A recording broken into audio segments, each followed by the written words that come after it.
Hello everyone, welcome to गणित Gurukul and this is Yogesh Garg. तो इस वीडियो में हम डिस्कस करेंगे तगड़ा सवाल।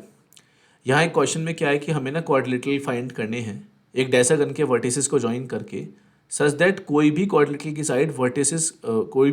साइड डायसागन की साइड ना हो। तो एग्जांपल समझने के लिए एक हेक्सागन ड्रॉ करके देखते हैं। डायसागन क्या होता है? 10 sided polygon. To make our job easier let's draw an hexagon. उसमें समझते हैं कि क्या कहना चाह रहे हैं क्वेश्चन के हिसाब से। तो लेट्स ड्रॉ एन हेक्सागन।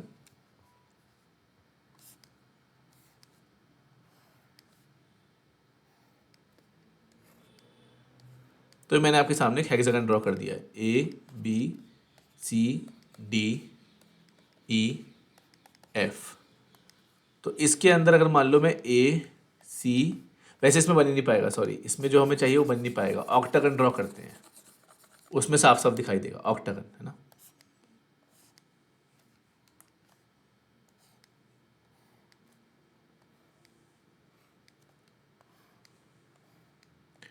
देखिए, ये है A B C D E F G H.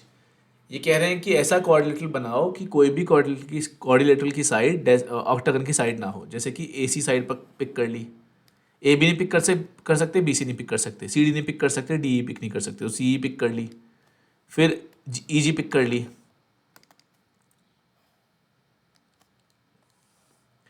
फिर ए जी पिक कर ली। तो आपके सामने कोऑर्डिनेटर बन गया, राइट। ये एक पॉसिबिलिटी है। और पता है कमाल की बात, यहाँ सिर्फ एक ये और दूसरी ये एच बी, फिर आपका बी डी, फिर आपका एच एफ, फिर आपका एफ टी। सिर्फ यही दो पॉसिबिलिटी होंगी, दो ही ऐसे क्वाड्रिलेटरल बन पाएंगे, उसके अलावा और क्वाड्रिलेटरल बन ही नहीं पाएंगे। तो अब इस बात को हम समझें तो समझें कैसे, यहाँ हो क्या रहा है पहले वो समझने की चेष्टा करते हैं। आप ये देखो, यहाँ हम कर क्या रहे हैं, हम यहाँ पे एक तरीके से ये मेक श्योर कर रहे हैं कि जो दो, जैसे ये दो सेलेक्ट किए ए और सी, इनके बीच में कम से कम एक गैप तो होना ही चाहिए। मतलब ये लगातार नहीं हो सकते। चार कोई भी हम चूज कर लेंगे जिनको हमें पिक करना है कोऑर्डिनेटर बनाने के लिए। उन चार में जैसे जो बीच बीच में गैप होंगे, मतलब हमने कहा कि गैप बिटवीन ए एंड सी,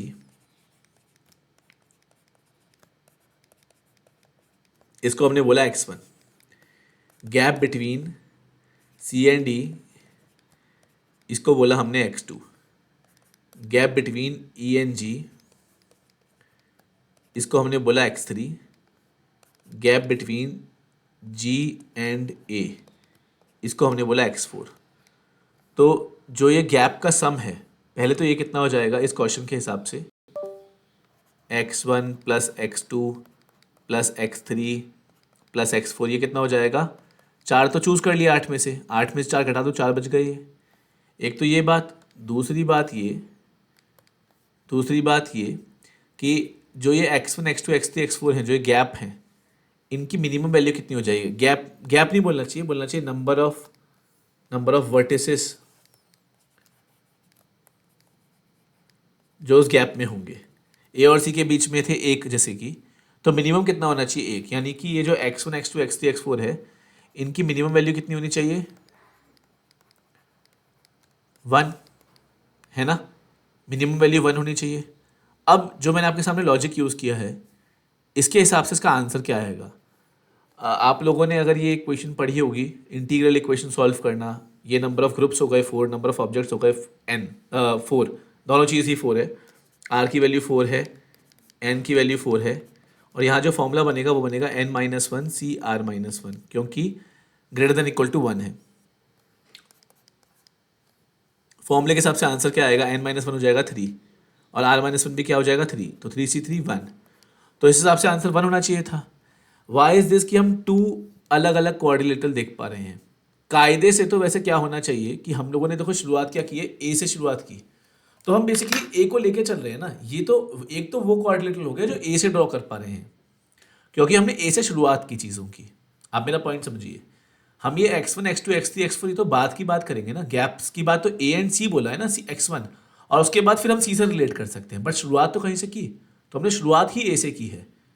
इसका मतलब ऐसा सिर्फ एक क्वाड्रिलेटरल नहीं होगा, इस लॉजिक से आंसर होना चाहिए 8 × 3c3, क्योंकि 8 वर्टिसेस हैं, 8 वर्टिसेस है तो हर वर्टेक्स से अलग अलग 3c3 नंबर ऑफ क्वाड्रिलेटरल्स आएंगे इस लॉजिक के हिसाब से, क्योंकि ए से शुरू करने पे x1 x2 x3 x4 का सम 4 होना चाहिए था। अगर मैं बी से शुरू करता तब भी ऐसा कुछ बनती इक्वेशन, लेकिन वो अलग हो जाते क्वाड्रिलेटरल, राइट। बट अब आंसर 8 हो जाएगा। एक्चुअली आप एक चीज नोटिस करो, ए से शुरू होने वाले जो क्वाड्रिलेटरल हैं, ठीक है, वो अपने पास एक आया, बी से शुरू होने वाला एक आया, जो सी से शुरू होने वाला क्वाड्रिलेटरल होगा वो यही तो सेम हो जाएगा, सी ई जी ए।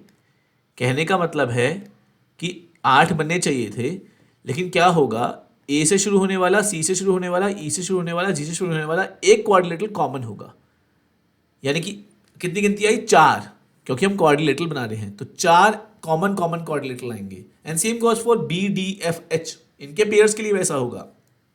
इनके पेयर में देखो क्या होगा, डी से शुरू होने वाला यही तो क्वाड्रिलेटरल है, डी एफ एच बी, जिसका जिक्र पहले ही हो चुका है, तो यहां भी क्या हो जाएगा, बी डी एफ एच, इन चारों से शुरू होने वाला एक एक क्वाड्रिलेटरल, मतलब वो 4 नहीं होंगे, वो एक ही होगा। तो बेसिकली नंबर्स ज़्यादा आ रहे हैं, 8 क्वाड्रिलेटरल आए हैं, वो नहीं होगा। नंबर ऑफ क्वाड्रिलेटरल एक्चुअली क्या होगा, 8 × 3c3/4, ये हो जाएगा आपका नंबर ऑफ क्वाड्रिलेटरल्स।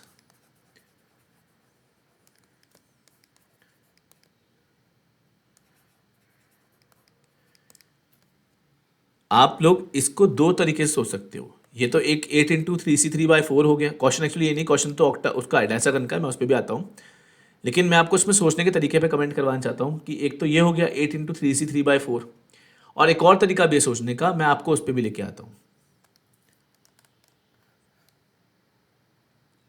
आप इसको ऐसे भी सोच सकते हो कि अगर हमारे पास लाइन में एक लीनियरली 8 ऑब्जेक्ट होते और हमसे कहा गया है कि 4 ऑब्जेक्ट्स को चूज करो,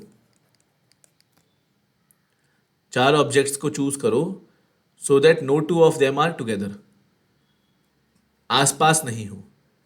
तो ये कुछ ऐसी बात नहीं हो गई, 8 ऑब्जेक्ट हैं, O1 O2 O3 O4 O5 O6 O7 O8, हम इनमें से कोई 4 चूज करें कि कोई 2 साथ में ना हो, जैसे कि O1 चूज कर लिया, O4 चूज कर लिया, O6 चूज कर लिया, O8 चूज कर लिया। तो ऐसे में क्या हो गया, ऐसे में हमारे पास इस तरह की सिलेक्शन आ गए, ये मतलब वाले वो हो गए, वर्टिसेस हो गए ये, क्योंकि इनके बीच में एक या एक से ज़्यादा गैप हो जाएगा, राइट। अभी आपको लग रहा हो ना यहाँ पे तो 2 गैप आ रहे हैं, ऐसा तो मुमकिन है नहीं, एक्चुअली यहाँ पे गलती आ जाएगी, अभी देखना आप लोग। इस लॉजिक के हिसाब से सीधी सी बात है, 1 2 3 4 5 6 7 8 हैं, 8 में से 4 आप चूज़ करोगे, तो आप ऐसा बोल सकते हो कि जो आप चूज़ नहीं कर रहे हो वो भी 4 हैं, जैसे कि यहाँ पे O2 O3 O5 O7, इनके आसपास गैप्स बना दोगे, गैप मेथड की बात कर रहे हैं, O2 O3 O5 O7 ये हम चूज़ नहीं कर रहे हैं। वैसे तो एक्चुअली कोई 4 मतलब वो हमें मालूम नहीं होंगे, वो तो जैसे हम जो 4 चूज़ कर रहे हैं वो सिलेक्शन के अंदर आ ही जाएंगे, यहाँ पे अरेंजमेंट नहीं होगी। तो 4 ऐसे वर्टिसेस हैं जिनको हम चूज़ नहीं कर रहे हैं, तो उनके आसपास गैप कितने बन जाएंगे, 5, 1 2 3 4 5 गैप बन जाएंगे। आप इनमें से कोई भी 4 गैप चूज़ कर लो एज पर द लॉजिक। जैसे मान लो मैंने ये वाले गैप चूज़ किए, ये वाला गैप, ये वाला गैप, ये वाला गैप और ये वाला गैप, तो 5C4 आंसर होना चाहिए उस लॉजिक के हिसाब से। मैं इन 5 में से कोई भी 4 गैप चूज़ कर लूँ तो 5C4 कितना आ गया, 5। तो नंबर ऑफ क्वाड्रिलेटरल कितने होने चाहिए, 5 होने चाहिए। पर फिर क्यों आंसर अपना 2 आया, आप समझ रहे हो ये वाली बात, जो ये गैप चूज़ कर लेंगे, ये वर्टिसेस में आपको एग्जाम्पल फिगर के हिसाब से समझा देता हूँ। ऐसा अपने पास ये ऑक्टागन था,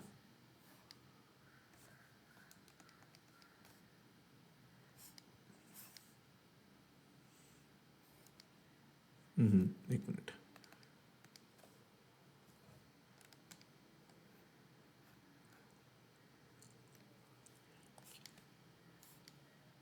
एक्चुअली ऑक्टागन में समझ नहीं सकते ना इस चीज़ को, अभी देखना वो क्यों समस्या हो जाएगी, मैं आपको क्लियर इस फिगर के हिसाब से समझा दूंगा।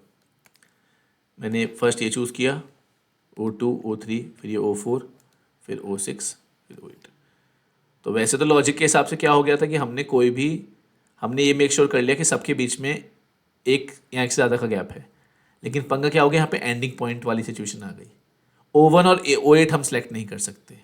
तो मतलब कहने का मतलब है यहाँ क्या इश्यू हो जाएगा, 5 क्यों आंसर गलत आया, क्योंकि जो ये वाले केसेस होंगे जब ये दोनों पक्का पक्का सिलेक्टेड हो रहे होंगे, मतलब वो जैसे मान लो ये अपने पास 4 नॉन सेलेक्ट करने वाले वर्टिसेस थे, जब इन दोनों एंड पॉइंट का सिलेक्शन ऑलरेडी हो जाएगा, अब कितने गैप बच गए, 3। इन 3 में से कितने हमें सेलेक्ट करने होंगे, 2। मेरा कहने का मतलब समझो, मैं रॉन्ग केसेस की बात कर रहा हूँ।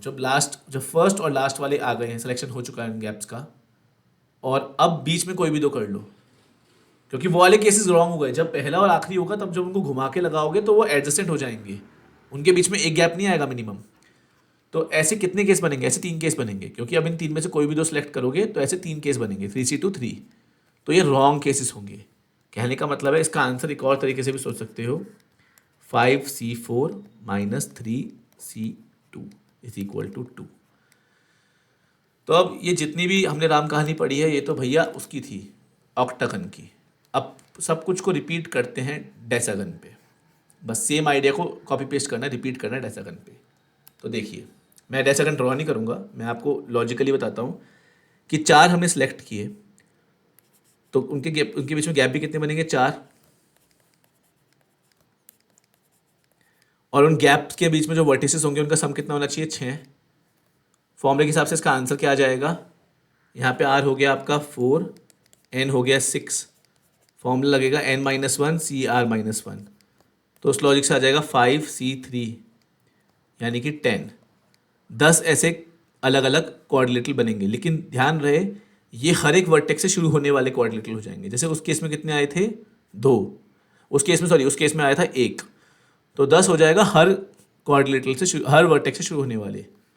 कितने वर्टेक्स हैं, 10, तो 10 × 10 100, बट 100 आंसर नहीं होगा। क्यों, ऐसे जितने 100 क्वाड्रिलेटरल होंगे, इनमें क्या हो रहा होगा, जैसे ABCDEF ऐसे ज़्यादा होगा, तो A से शुरू होने वाला, C से शुरू होने वाला, मतलब क्या होगा, 4, क्योंकि एक क्वाड्रिलेटरल में 4 वर्टेक्स आएंगे, तो वो चार बार रिपीट हो रहा होगा। जो ये 100 है उसमें वो 4 बार रिपीट हो रहा होगा, तो डिवाइड बाय 4, क्योंकि ये क्वाड्रिलेटरल था। ठीक है, तो वैल्यू कितनी आ गई, 25, इस लॉजिक से।